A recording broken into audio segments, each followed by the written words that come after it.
तो दोस्तों वेलकम है आप सभी का लेट्स डिस्कस में। आज के सेशन में आपका असेसमेंट जो नंबर 5 है, इसके सारे मैथ्स के क्वेश्चंस को मैं डिस्कस करने जा रहा हूँ। हर एक क्वेश्चंस विद कॉन्सेप्ट आपको बताऊंगा, तो पेन पेपर के साथ बैठे दोस्तों, हर चीज को समझें। जो नहीं आती है समझ कमेंट में पूछें और अगली वीडियो के बारे में अपनी राय जरूर दें, कैसी वीडियो आपके लिए आनी चाहिए। दोस्तों आप सभी का वेलकम है लेट्स डिस्कस में। तो आज का सेशन है आपके लिए जो मैथमेटिक्स असेसमेंट है फॉर क्लास 9th। यहाँ आपके अपने नाम लिखने हैं, यहाँ आपके टीचर्स के नेम, और ये डेट है 14। सारे क्वेश्चंस अप टू 10 तक सारे क्वेश्चंस डिटेल में देखेंगे। हर एक क्वेश्चन आपको समझाऊंगा ताकि आपको डिटेल में समझ आए। ऐसे क्वेश्चंस कोई भी आपसे पूछे जाएं तो वो भी बन पाए केवल इसी असेसमेंट के नहीं। तो हर एक क्वेश्चंस को दोस्तों जानना है, पेन पेपर के साथ बैठे, आपको जरूरत है तो इन क्वेश्चंस के नोट्स भी बना लें। चलिए तो सबसे पहले देखते हैं क्वेश्चन नंबर फर्स्ट में। क्वेश्चन नंबर फर्स्ट में जितने भी क्वेश्चंस आपको पूछे जाएंगे, क्वेश्चन नंबर फर्स्ट और सेकंड दो क्वेश्चन होगा। दोनों क्वेश्चन में जो पूछे गए क्वेश्चंस हैं वो इनसे रिलेटेड है कि अभिकथन और कारण, यानी जो आपको अभिकथन दिया होगा और जो कारण दिया होगा, अगर दोनों सही है तो आपको ऑप्शन नंबर ए टिक लगाना है।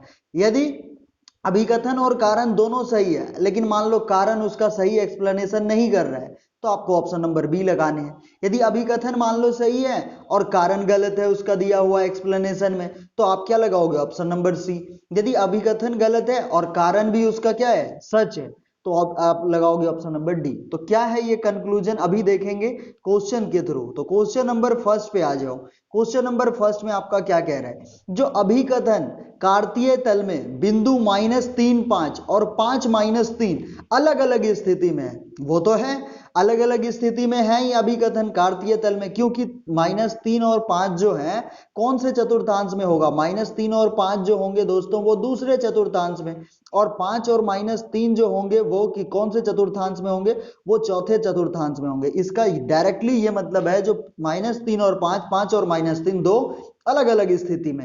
अब अलग अलग स्थिति में होने के लिए क्या जरूरी है? ये जरूरी है जो आप जो x और y का मान लिख रहे हो, ये x और y आपस में बराबर नहीं होना चाहिए। एक्स वाई अगर आपस में बराबर हो गया तो यानी एक ही स्थिति में है। तो अलग अलग स्थिति में रहने के लिए आपको क्या होनी चाहिए? एक्स और वाई का मान बराबर नहीं होना चाहिए। तो यानी सही करेक्ट एक्सप्लेनेशन है इसके लिए जो एक्स वाई बराबर ना हो, और एक्स वाई बराबर नहीं है तो X Y not equal to Y X. तो इसके लिए आपका ऑप्शन नंबर फर्स्ट, आपको इस गोले को राउंड करना है, तो ऑप्शन नंबर फर्स्ट आपका करेक्ट है। नेक्स्ट चले अभिकथन, दूसरे नंबर क्वेश्चन। अभिकथन एक रैखिक युग्म के कोणों का समद्विभाजक समकोण पर बनता है। अभिकथन एक रैखिक युग्म के कोणों का समद्विभाजक समकोण पर बनता है। क्या मतलब है इसका दोस्तों? सीधी सी बात है, एक सीधी रेखा है ये, मान लो आपको एक सीधी रेखा दी गई है एल, और इसके ऊपर जो दोनों कोण बन रहे रैखिक युग्म के दोनों कोण, ये और ये, अब क्या कह रहा है? इसके समद्विभाजक पर समकोण बनता है। तो ये लो समद्विभाजक बना दिया इस दो कोण के, तो मान लो ये भी x है, ये भी x है, ये भी y है, ये भी y, मतलब इस कोण का समद्विभाजक ये लाइन हो गई, मान लेता हूं m, और इस कोण की समद्विभाजक ये रेखा हो गई n। तो अब आप बताना मुझे ये x और x, y और y मिलकर के कितने होंगे? 180 डिग्री। तो आपका आंसर होगा x plus y equals 180 degree. तो आप देखो 2x है 2y है, तो 2 कॉमन ले लो तो क्या मिल गया? x plus Y equals 180 degree, और यहां से 2 से कट करोगे तो क्या मिलेगा? 90 डिग्री। यानी x प्लस वाई की वैल्यू क्या मिल गई? 90 डिग्री। x प्लस वाई की वैल्यू क्या मिला हमें? 90 डिग्री। तो x प्लस वाई क्या है दोस्तों? देखो दो जो समद्विभाजक है इसके बीच का कोण x प्लस वाई है ना, और ये कितने हो गए? 90 डिग्री। यानी पहला चीज तो सही कह रहा है, जो यहां हमसे कह रहा है एक रैखिक युग्म के कोणों का समद्विभाजक समकोण पर होता है, तो ये तो बिल्कुल सही है अभिकथन। लेकिन ये कह रहा है यदि दो आसन्न कोणों का योग 180 डिग्री है तो कोणों की गैर उभयनिष्ठ भुजाएं एक सीधी रेखा में होती है। दोस्तों पहली बात तो जो अभिकथन दिया है, जो कारण दिया है, मुझे लगता है कारण समझने की भी डायरेक्टली जरूरत नहीं है। दो आसन्न कोणों का योग तो आपको पता है 180 डिग्री होता है। यदि दो आसन्न कोणों का एक योग यदि 180 डिग्री है, आपको पता है दो आसन्न कोणों का योग क्या है? 180 डिग्री होता है। तो कोणों की गैर उभयनिष्ठ भुजाएं एक सीधी रेखा में होती है। गैर उभयनिष्ठ भुजाएं ये वाली भुजाएं, एक सीधी रेखा में होती है, ये भी होती है। करेक्ट, तो ये भी एक्सप्लेनेशन है, मतलब ये पहला और दूसरा दोनों सही है, लेकिन इसका करेक्ट एक्सप्लेनेशन ये नहीं है। तो ये कौन से ऑप्शन में जाएगा? देखो, अभिकथन और कारण दोनों सही है, और कारण अभिकथन की सही व्याख्या करता है, नहीं कर रहा है ना। अभिकथन और कारण दोनों सही है, लेकिन कारण अभिकथन की सही व्याख्या नहीं है। तो ऑप्शन नंबर क्या हो जाएगा? बी, जिसमें आप करेंगे ऑप्शन नंबर बी को टिक। नेक्स्ट चलें क्वेश्चन नंबर 3। हर एक क्वेश्चन आपको डिटेल में समझना है, ताकि ऐसे जितने भी क्वेश्चंस आए आपको एक एक क्वेश्चंस करने हैं। दोस्तों क्वेश्चन नंबर 3, क्वेश्चन नंबर 3 में बिंदु 2, -2 और 3 स्थित है, कौन से चतुर्थांश में? तो आपको पता है इसमें क्या होते हैं, x और y दोनों प्लस होते हैं, इसमें x माइनस वाई प्लस होती है, इसमें x माइनस वाई माइनस होता है, इसमें x प्लस और y माइनस। तो आप कोऑर्डिनेट कौन सा पॉइंट पूछा है ये देख लो, -2 3, तो इसका x है माइनस में, y है प्लस में। तो देख लो x माइनस में, y प्लस में कहाँ होता है? दूसरे क्वाड्रेंट में, यानी दूसरे चतुर्थांश में। ऑप्शन नंबर बी आप यहाँ गोला लगाओगे और तीसरे का आंसर ऑप्शन नंबर बी हो गया। नेक्स्ट चलो क्वेश्चन नंबर 4 में, यहाँ कह रहा है क्या, x अक्ष से बिंदु 2 4 की कितनी दूरी है? आप एक काम करो, इस तरह से बना लो क्वाड्रेंट। मान लो आपकी x की वैल्यू 2 है यहाँ और y की वैल्यू 4 है, तो ये पॉइंट आपको बीच में यहाँ पे मिलेगी कितनी? x की वैल्यू 2, y की वैल्यू 4। तो अब आपको यहाँ बतलाना है जो इस बिंदु की x अक्ष से कितनी दूरी है, तो ये दूरी क्या है? y की वैल्यू होगी ना, ये 4 है तो ये भी 4, तो यानी कितनी होगी? 4 यूनिट वैल्यू होगी, जो कि ऑप्शन नंबर बी में है। तो चौथे का आंसर आपका ऑप्शन नंबर बी हो जाएगा। अब कह रहा है निम्नलिखित में से कौन सा कथन असत्य नहीं है? निम्नलिखित में से कौन सा कथन असत्य नहीं है? तो निम्नलिखित में से आपको वही कथन ढूंढने हैं जो असत्य नहीं है।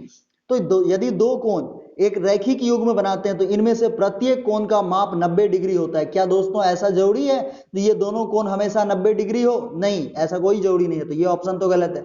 दूसरा है रैखिक युग्म बनाने वाले दोनों कोण, रैखिक युग्म बनाने वाले दोनों कोण न्यून कोण हो सकते हैं। रैखिक युग्म बनाने वाले दोनों कोण दोस्तों न्यून कोण भी नहीं हो सकते हैं। देखो कैसे, यदि ये दोनों न्यून कोण हो गया, न्यून कोण मैक्सिमम क्या होगा? 0 से बड़ा 90 से छोटा, 0 से बड़ा 90 से छोटा कोई भी वैल्यू आप रख के देखो यहाँ पे और यहाँ पे। मैं एग्जांपल के लिए लेता हूँ 89.5 डिग्री, यहाँ भी लेता हूँ 89.5 डिग्री। आप देखोगे इसे यदि, तो आपको कितना आएगा? ये वैल्यू आ जाएगी 179। क्या इस दोनों का सम 180 आया? क्या नहीं आया? तो ऐसे जो भी वैल्यू होंगे, जो दो न्यून कोण होंगे केवल, इनका भी सम नहीं हो सकता 180 डिग्री के बराबर। तो दूसरा ऑप्शन भी गलत है। तीसरे में है रैखिक युग्म बनाने वाले दोनों कोण अधिक कोण हो सकते हैं। दोस्तों अधिक कोण कैसे हो सकता है? दोनों कोण यदि अधिक कोण हो जाए, यहाँ अधिक कोण का मतलब ये कह रहा है जो ये दोनों 90 से बड़ा हो, ऐसा हो सकता है? जब 90 पे दोनों 180 हो रहा है, तो दोनों कह रहा है 90 से बड़ा हो 180 से छोटा, ऐसा हो सकता है क्या? नहीं हो सकता।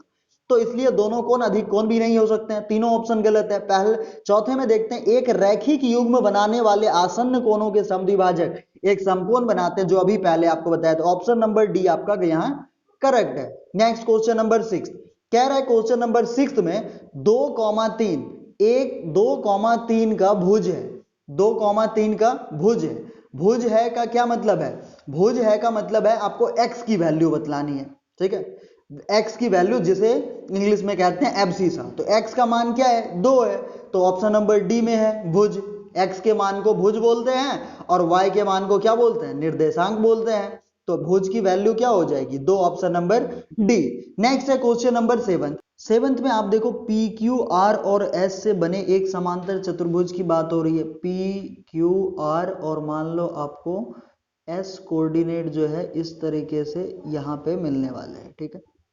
अब आपको एस की कोऑर्डिनेट निकालनी है। एस की कोऑर्डिनेट का क्या मतलब है? इसमें जो एक्स और वाई फाइंड करने हैं, तो एक्स पॉजिटिव होनी चाहिए, वाई नेगेटिव।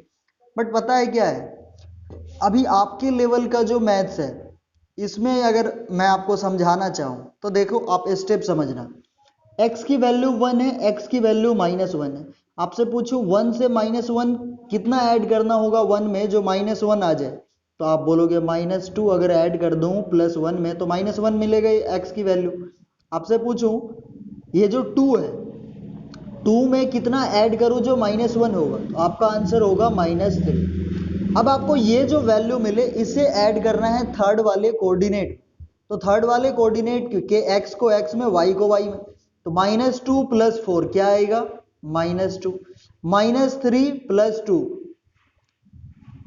-2 1 माइनस 2 किया तो -1 आया, और +2 में -3 किया, तो अब क्या करना है, इसको ऐड करना है। तो -2 + 4, तो हमारा आंसर क्या आ रहा है, -2 + 4, तो हमारा वैल्यू क्या आ रहा है, +2, और दूसरा वैल्यू -3 + 2 क्या आ रहा है, -1, यानी आंसर तो 2 - 1 आ रहा है, लेकिन इधर कोई भी ऑप्शन में 2 - 1 नहीं है। तो आप अपने टीचर से कंफर्म कर सकते हो, बट मेरा आंसर जो है वो दोस्तों मैं आपको 2 - 1 बताना चाहूंगा। देखेंगे क्वेश्चन नंबर 8, क्वेश्चन नंबर 8 में है AOB एक सीधी रेखा है। दोस्तों AOB यदि एक सीधी रेखा है तो x का मान पूछा है आपसे। देखो AOB एक सीधी रेखा है, तो AOB के ऊपर ये मान क्या है x, ये भी मान क्या है x, और ये कोण x है, तो दोस्तों ये भी कोण x होगी, क्योंकि शीर्षाभिमुख कोण आपस में बराबर होते हैं। तो ये x है तो ये भी x होगी। अब देखो ये सीधी रेखा है, इस पे 3 कोण है, x, x और ये x, तो तीनों x का योग कितना होगा, 180 डिग्री के बराबर।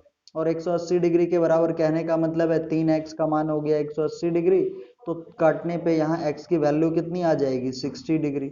यानी मैं यहाँ से कह सकता हूँ ऑप्शन नंबर बी आपका करेक्ट है। नेक्स्ट में आते हैं ऑप्शन क्वेश्चन नंबर 9। क्वेश्चन 9 में है, जो आकृति आप देख रहे हो ना, जिसमें L समांतर है M के, L समांतर है M के, ये रेखा दोनों आपस में समांतर है, तो पूछा गया x का मान बताओ। देखो x का मान बताओ, ठीक है भाई, x का मान हम बताएंगे, लेकिन उससे पहले देख लें यहां आपको क्या दिया गया क्वेश्चन में, ये कोण और ये कोण आंतरिक विपरीत कोण है, तो ये दोनों आपस में क्या होंगे, बराबर होंगे। तो 3y का मान जो होगा ना वो किसके बराबर होगा, 2y + 25 डिग्री के। 2y को 3y में माइनस करो, y बचेगा, तो y का मान कितना आ गया, 25 डिग्री। यदि y 25 डिग्री आ गया दोस्तों, तो इस कोण को आप निकाल सकते हो, कितना, तो 2 गुना में y का मान 25 है, अब प्लस में 25, तो कितने आ गए, 2 गुना 25 50, और 25 75 डिग्री, यानी ये कोण कितना मिल गया आपको, 75 डिग्री। तो जो ये कोण होगा वही ये कोण भी होगा, शीर्षाभिमुख कोण। तो यानी कह सकते हैं x + 15 की वैल्यू कितनी हो जाएगी, 75 के बराबर, और x + 15 75 होगी, तो x बराबर क्या होगा, 75 - 15, यानी कितनी हो जाएगी, 60 डिग्री। x का मान कितना आ गया, 60 डिग्री, जो कि आपको क्वेश्चन नंबर 9 का आंसर है। तो यहां से आपको जो ऑप्शन नंबर डी में दिया है 60 डिग्री, ये टिक आपको फिल करने हैं। अंत में है क्या, x और y माप वाला कोण एक पूरक युग्म बनाता है। इसका मतलब है जो x y का जो सम है ये कितना है, 90 डिग्री। तो निम्नलिखित में से किस माप से कोण एक समपूरक युग्म बनाएंगे। समपूरक का मतलब इस दो कोण का जो मान दे रखा है अलग अलग, इनमें से किसको ऐड करने पे 180 डिग्री का मान आता है। चलिए ऑप्शन नंबर फर्स्ट से चेक करते हैं, x + 47 + y + 43। तो आपने क्या देखा, x + y + 43 और 47 कितने हो जाएंगे, 90, और x + y तो पूरक है, यानी इसका मान 90, यानी 90 प्लस ये 90, क्योंकि x + y तो 90 दिया है ना, पूरक है ना, तो 90, अब प्लस में ये 43 और 47 90, तो कितने हो गए सम, 180। तो यानी दोनों कोण का मान क्या है, योग 180 है, इसलिए ये क्या है, समपूरक कोण है, इसलिए ऑप्शन नंबर आपका होगा ए करेक्ट आंसर। तो उम्मीद करता हूं दोस्तों ये सेशन आपको पसंद आएगा, हर एक क्वेश्चन मैंने डिटेल में किया है, सारी चीजें आपको समझ आएगी।